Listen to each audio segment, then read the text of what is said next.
Hi, this is Marc from the ATV Guys, and today we're sitting on the 2023 Honda Rubicon, the 4-man Rubicon 520 Deluxe. Let's go and test this out in pretty deep mud and muck and everything. So let's give her a test.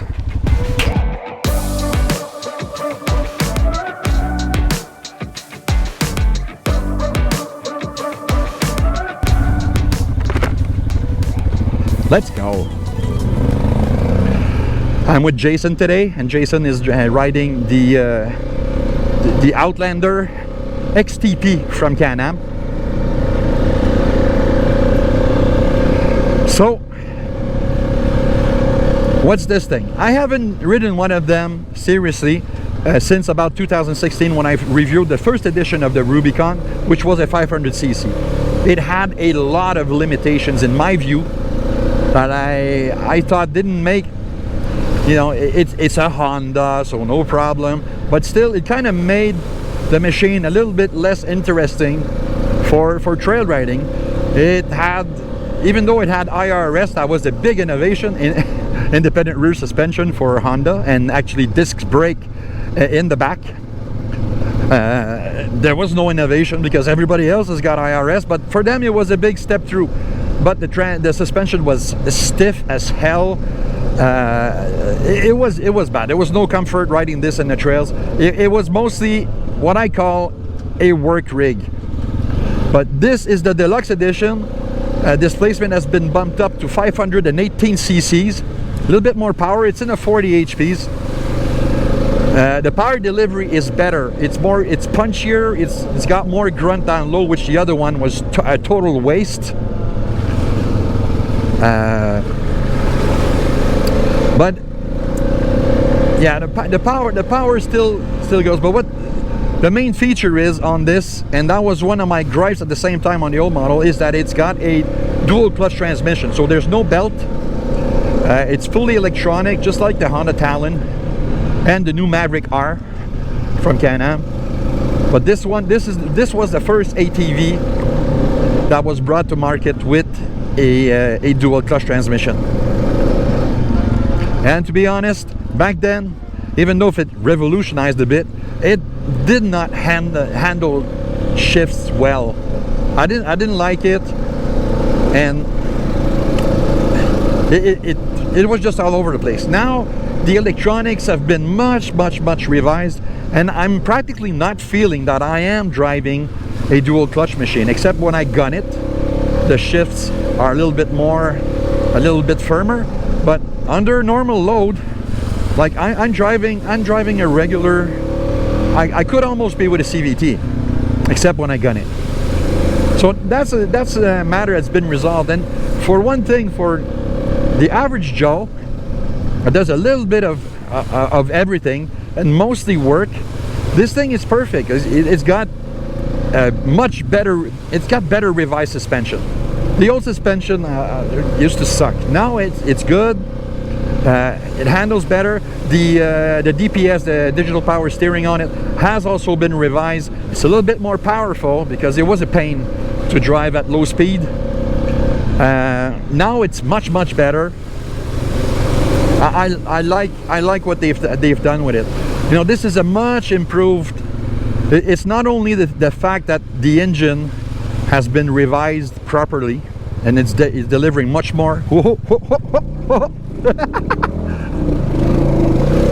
I'm kind of happy I'm wearing my my Gator waders, by the way. This is what I'm wearing today. I knew there'd be a lot of mud in the trails today, so that's what I'm wearing. This is fun. Anyway, let's get back to business. Driving is fine, you know.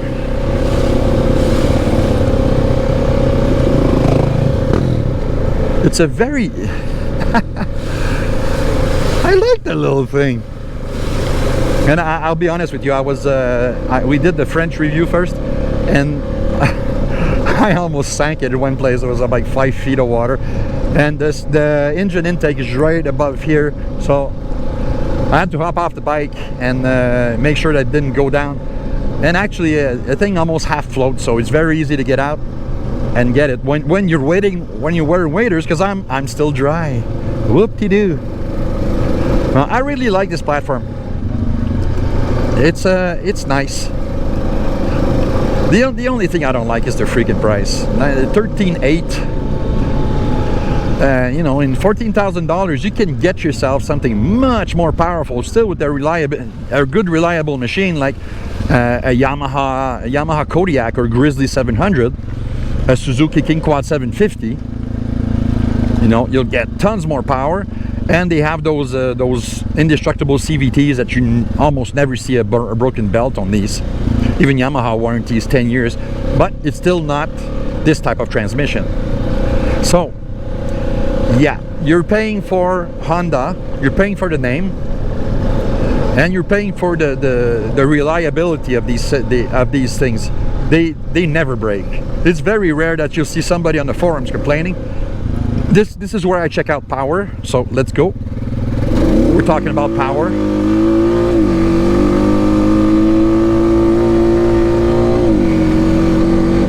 Yeah, with a powerful machine, I'd be up here around 50, 60. I'm up there at 40, 41. So yeah, it's a little bit down on power, but it's a 500. So, you know, stop complaining, Mark, and understand the reality of this platform, of how it is. So, brakes is another thing that falls a little bit short. It's got disc brake, and that was the whole, you know, the big feature they brought in back in 2015. They said it had disc brakes. Now it has disc brake, 2 disc brake in the front and 1 disc brake at the entry of the pinion of the rear differential. The brakes are not bad, but they're wooden. Still, the machine is brand new. It's got about 100 clicks, and it was only driven practically on asphalt or gravel roads. And I'm giving her the beans today. So you know, the braking is decent, but compensates also why maybe they're not bedded in yet. Is just the absolute monster engine braking you got on this thing. So, you know, it kind of defeats the fact. Oh well, my front camera just died, but still, bear with me. GoPros are a pain, but I need those to do my work. I got 360 cameras, but right now it's with Jason. I don't have the proper casing to put it on the front here, so screw that. So let's finish this with my my front only camera. Yeah, so suspension decent, brakes decent, power acceptable. Comfort, it's much more comfortable though on the suspension thing. Very good. Much improvement on the suspension, much improvement on the DPS steering. That's at least you feel there's some kind of assist up front instead of before you didn't know it was assisted. The tires are awful. Generic crud. So change those, put 27s on there, 14-inch rims, and you're in the zone. You get better ground clearance and also a much better grip, because grip is awful with these tires. It's a Maxxis generic made specifically for Honda. Cheap, very, very light, so you keep the engine power, but what is power when you can't even grip anything? So especially when I'm doing this kind of stuff, it just defeats the purpose of going into mud. So it needs better tires and radios, please, not bias ply. So what are you getting? Well, you're getting a Honda. That's number 1. Number 2, you're getting a Honda. And you're getting a unit that has a much, see that there's no grip. It's on the ground, but there's nothing happening. But you're getting a very rounded you know, a mature platform that can handle pretty much anything you can throw at it. You know, it handles it as good as that Can-Am that's behind us, and that Can-Am is sitting a few inches higher than this thing, and this thing just goes through anything. It's like a freaking tank.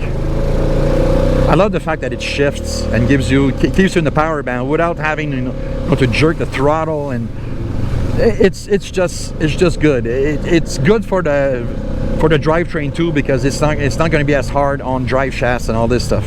This thing will keep on going for the next 20 years if you take care of it. Now, yeah, I can't complain on that side of things. It's a very decent machine, but I can't complain on the price. The price is like it's just too high. You know, when Yamaha, Suzuki, and even Can-Am now that makes such great entry-level machines, even the Polaris 570, they'll eat this thing for breakfast on performance, comfort, braking, and they're in that price bracket. Well, Honda's got some work to do, and you can't only depend on the name, but you don't want to bust yourself up. You don't want to screw around. You want a machine that's going to be dependable from day one till the end of time. Well, you can get this, and it just looks good. This is snazzy blue.